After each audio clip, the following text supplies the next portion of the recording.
Hello everyone, আমি রিমি। তোমরা সবাই কেমন আছো? আমি ভাবলাম আজকে রথযাত্রা, তো তার জন্য তোমাদের সাথে কিছু শেয়ার করি। ফার্স্টেই সবাইকে বলবো শুভ রথযাত্রা। তোমাদের সবার কেমন কাটলো অবশ্যই আমাকে কমেন্ট বক্সে জানাবে। তার আগে দেখো আজকে জানো তো কি হয়েছে। ফার্স্টে তো আমরা ঘুমিয়ে পড়েছি দুপুরবেলাতে, অ্যান্ড দুপুরবেলাতে চোখটা খুলে দেখি 5টা বাজে। এবার 5টার সময় উঠে বৌদি বললো আমাকে একটু তাহলে শ্যাম্পু করে দে। এবার শ্যাম্পু ট্যাম্পু করে আরামসে একদম 6টা বেজে গেছে। এবার 6টার পর যখন আমরা গেছি বাজারে সব রেডি ফেডি হয়ে ভাইপোকে নিয়ে, তখন ডোমজুর বাজারে আমরা গেলাম। অ্যান্ড ডোমজুর বাজারে গিয়ে দেখি পুরো রাস্তা ফাঁকা, কিচ্ছু নেই চারিদিকে। আমি তো ভাবলাম বাবা ঠাকুর আমাকে টানালো না, আমাকে ঠাকুর পথ দেখালো না, বা ঠাকুরকে দেখলাম না। ও মাই গড! তখন আমি তো মন খারাপ করে বাড়ি চলে এসেছিলাম। চলো ঠিক আছে, এটাই ভগবান হয়তো লিখে রেখেছে। কিন্তু ওই যে আছে ভগবান আছে, তুমি ভুলে গেলেও ভগবান ভুলবে না। বৌদি তারপরে বললো কি মনটা গেল, বললো চল তো ফোকর দোকানের ওদিকে গিয়ে দেখি যদি আসে। মা তারপর বৌদি হেঁটে হেঁটে এলো, আর আমি ভাইপোকে নিয়ে স্কুটি নিয়ে এলাম তাড়াতাড়ি করে। এই যে দেখো।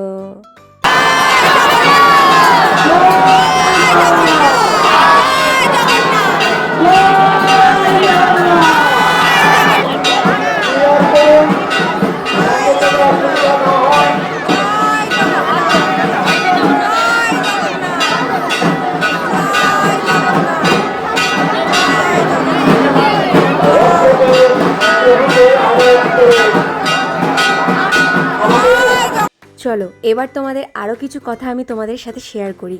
বিশ্বাস করবে না, এত বছর ধরে ডোমজুড়ে আছি, মানে কি বলবো, এই প্রথমবার আমি এই ফোকর দোকানের এখানে দাঁড়িয়ে আমি রথযাত্রা মানে দেখলাম। সবসময় আমি বাজারে দাঁড়াই, মা বলো বাজারে দাঁড়াতে, তো সবসময় দেখি ঠিকঠাক আছে, বাট এবারে যে রথযাত্রাটা আমার জীবনে বেস্ট।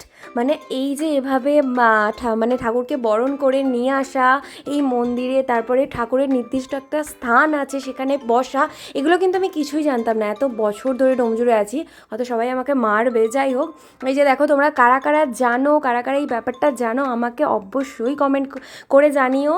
আর আমি তো সত্যি অবাক যে আমি তো মানে মন খারাপ করে আমি বাড়ি চলে আসছিলাম যে যা আজকে আর হলো না, আজকে আর দেখা হলো না, কি বলবো। আর এই যে এটা কি বললো, একটা ছোট্ট যে রথ দেখলে তোমরা, ওটা কালীপুরের রথ না কি কালী বেদির রথ, কি বললো আমি ঠিক বলতে পারছি না।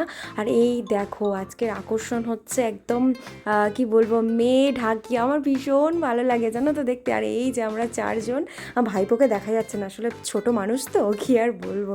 এবং সবাই বাড়ি ফেরার পথে, আমরাও যাব বাড়ি ফেরার পথে। তার আগে সবটা তোমাদেরকে ঘুরিয়ে দেখিয়ে দিলাম। অনেকের ভিডিও আমি একটা দুটো দেখেছি, তার জন্য তাড়াতাড়ি করে ছুটে ছুটে গিয়েছিলাম। ভাগ্যে আমার আছে এইভাবে দেখা, সত্যি আমি ভাবিনি। চলো ভিডিওটা ভালো লাগলে লাইক করে দেবে।